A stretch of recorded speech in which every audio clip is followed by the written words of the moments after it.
नमस्कार, स्वागत है आपका। आप देख रहे हैं न्यूज़ नाउ भारतवर्ष और मैं हूं आपके साथ आकांक्षा सिंह। और आज हमारे साथ समाजवादी पार्टी के वरिष्ठ नेता राजीव राय जी मौजूद हैं, जो कि कल लोकसभा प्रत्याशी घोषित हुए हैं। ऐसे में सर बहुत बहुत बधाई आपको। धन्यवाद।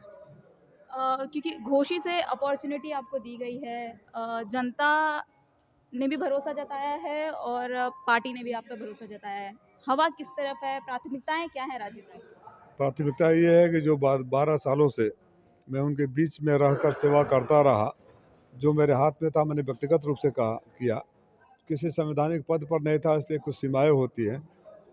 एक इतिहास कायम करना है कि उनके बीच का बेटा और भाई अगर जनप्रतिनिधि बनता है तो क्या क्या करता है। प्राथमिकता ये है कि लोगों के साथ न्याय हो, प्राथमिकता ये है कि उनकी प्रताड़ना बंद हो, प्राथमिकता ये है कि बुलंद आवाज़ उनको घोषी की दिल्ली में उठे, प्राथमिकता ये है कि घोषी का विकास हो।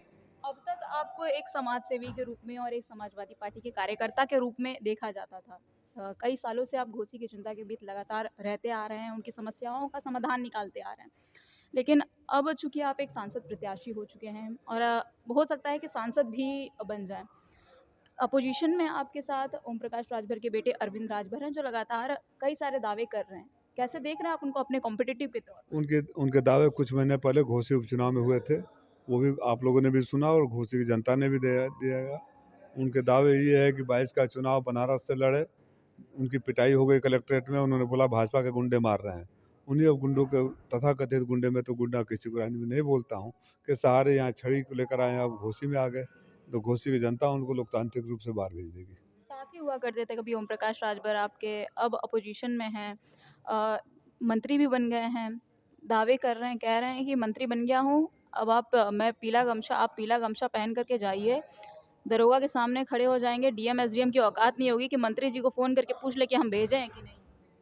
वो किसी के साथ ही नहीं, कोई सगा नहीं जिसको ठगा नहीं, और राजनीति के भस्मासुर हैं। भारतीय जनता पार्टी ने पहली बार सहारा देकर उनको विधायक और मंत्री बनाया, भारतीय जनता पार्टी को गाली देने लगे।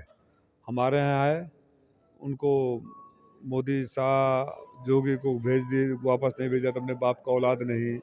महेंद्र पांडे को माँ बहन की गालियाँ देना, भारतीय जनता पार्टी के कार्यकर्ताओं को जूते मारने की बात करना, और भारतीय जनता पार्टी ने फिर उन्हें गले लगा लिया। तो ये लोग किसी के हैं नहीं और कोई उनका अस्तित्व नहीं बचा है। पड़बोलापन में जितना बोल ले और मीडिया में दिखने की कोशिश करे, उससे अधिक कुछ भी नहीं है।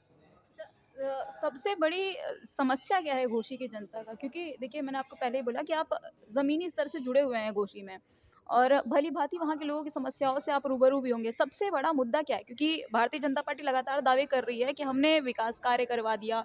ऊर्जा मंत्री अरविंद कुमार शर्मा भी वहीं से जुड़े हुए हैं। कहते हैं कि मऊ अब तरक्की के रास्ते पर है। आप कैसे देख रहे हैं उसको? देखिए, इन सब सवालों का जवाब घोषी की जनता ने उपचुनाव में दे दिया। अगर इतनी सारी बातें हुई होती जो कहते हैं, तो इतनी बड़ी हार नहीं होती भारतीय जनता पार्टी की, जब पूरी सरकार वहाँ थी। और घोसी की जनता की सबसे बड़ी ज़रूरत है कि घोसी का दुर्भाग्य है कि बताया ना, जो बच्चा नौजवान हो गया, नौजवान बुजुर्ग हो गए, लेकिन उनका सौभाग्य नहीं मिला कि उनका सांसद दुख सुख में उनके दरवाजे पे आए। तो सबसे बड़ा मुद्दा ये है कि वो अपने बीच का सांसद चुनना चाहते हैं, जो पहले भी उनके साथ था और बाद में भी उनके साथ रहेगा। भारतीय जनता पार्टी वाले नारा लगा रहे हैं, अब की बार 400 पार। ओम प्रकाश राजभर भी लगातार कह रहे हैं कि अब की बार हमारी प्रचंड बहुमत से जीत होगी। मऊ में भारतीय जनता पार्टी वाले नारा लगा रहे हैं कि जोगी से बैर नहीं, ओम प्रकाश की खैर नहीं। तो मैं तो मऊ से चुनाव लड़ रहा हूँ ना, तो उन नारों पर ध्यान दीजिए। और भारतीय जनता पार्टी के कार्यकर्ता कैसे भूल जाएंगे कि उनको जूते मारने की बात किया था। भारतीय जनता पार्टी के कार्यकर्ता कैसे भूल जाएंगे आदरणीय महेंद्र पांडे जी को माँ बहन की गालियाँ दी थी। भारतीय जनता पार्टी के कार्यकर्ता कैसे भूल जाएंगे जोगी जी को भीख का कटोरा दे रहे थे, मोदी साहब को गुजरात भेज रहे थे, तो उनको तो हराने। 189 मंदिर में। हाँ, तो अब उसका जवाब भारतीय जनता पार्टी के कार्यकर्ता दे रहे हैं वहाँ मऊ में, और रही सही कसर चुनाव में कर देंगे। अच्छा, अभी ख़ैर आज़मगढ़ की अगर बात की जाए, क्योंकि घोसी से सटा हुआ आज़मगढ़ भी है।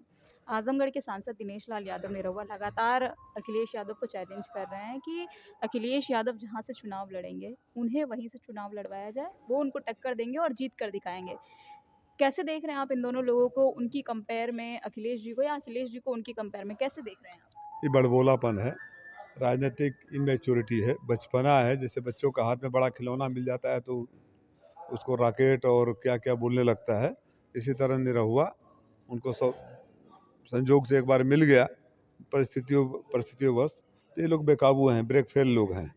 ये क्या बोलने लग गए कि इनको कुछ भी नहीं है, आवश्यकता से अधिक अगर मिल जाता है बिना मेहनत किए तो लोग ऐसे ही बहक जाते हैं, बहके हुए हैं अभी वो। अच्छा, पल्लवी पटेल का अभी एक कल उन्होंने 3 सीटों पर जो है अपने प्रत्याशी घोषित किए हैं। तो क्या समाजवादी पार्टी से, क्योंकि उन्होंने ये तो कहा कि हम इंडिया अलायंस के साथ हैं, लेकिन उन्होंने कहीं समाजवादी पार्टी का नाम नहीं लिया। समाजवादी पार्टी के सिंबल से विधायक हैं, समाजवादी पार्टी का कहीं नाम नहीं, अपने 3 प्रत्याशी अपने सिंबल पे खड़ी कर रही हैं।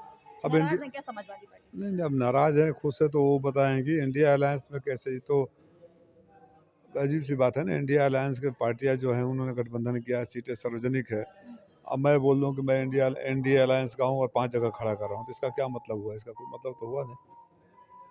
बहुत-बहुत धन्यवाद।